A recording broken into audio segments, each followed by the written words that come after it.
As a blind guy who carries around a camera a lot, sometimes I point it in the wrong place at the wrong time. Please invoke the blurring tool for this clip. Oh, I'm naked. Are you naked? Yeah. Oh, sorry.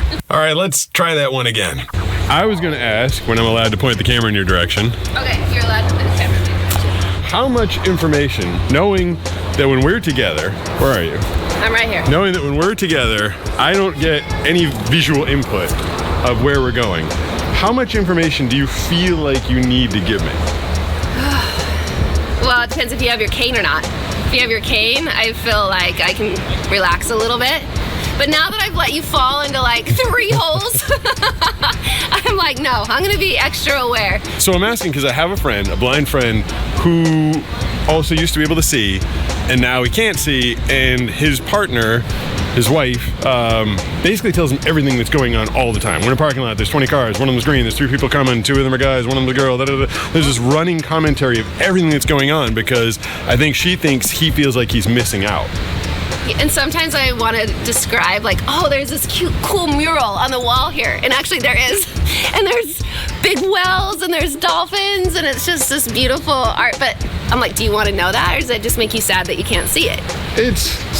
I'm figuring this out myself. Like, I felt like with him being around them, it was almost exhausting for me to listen. Because vision, like, you could literally just go, whoop, and you just took in that. You just took in everything, all these cars. So you get a crap ton of information by just quickly looking.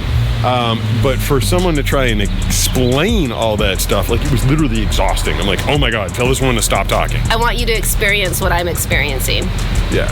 And so that's part of me sharing by describing it so that we can experience it together. Yeah. At this point, we had to stop the conversation for a second because I was apparently kind of standing in the middle of the parking lot and was in danger of getting slow-mo run over. Maybe just step this way a little bit more. I'm in the way of vehicles.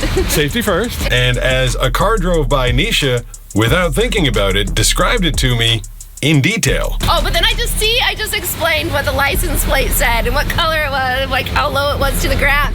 So I didn't even think about it. I was just like, oh, I want you to know what's passing you by, but you don't care. Well, no, it's fun to know. It is fun to know, but I have to be comfortable with the fact that I'm not going to know the vast majority of the stuff. I'm not going to know how many cars are in this parking lot, how many people are around, necessarily if there are any buildings around, how far we are from the beach. There's a ton of information. You've already accepted that. Yeah. You're already okay with that. Yeah, there's a ton of information I'm not getting, and I am okay with that. But if a cool lowrider comes by and you can describe it to me, and because I used to have vision and I can picture it in my head when you tell me, like, that's fun. But yeah, I've had to come to grips with I'm not getting much of a picture, and I have to be okay with that because I can't ask people, unlike this poor woman I met, to describe everything to me all the time. It's too much. You're asking too much.